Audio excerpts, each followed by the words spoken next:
Hello বন্ধুরা, খুব সহজে একটা প্রবলেম আমি সলভ করছি।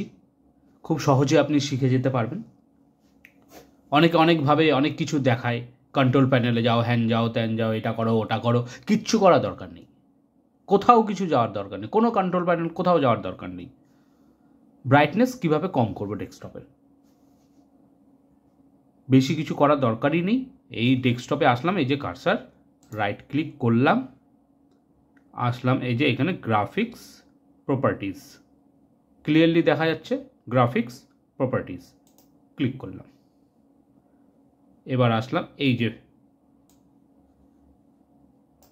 এখানে দেখো কালার কারেকশন, কালার কারেকশনে আসো, এখানে আছে গামা, আমাদের কোনো কাজের না, ব্রাইটনেস যেটা আমাদের কাজের। এই ব্রাইটনেসের বাড়াতে চাইলে বাড়াও, কমাতে চাইলে কমাও, ওকে করে দাও, হয়ে গেল, কোনো কিছু নেই।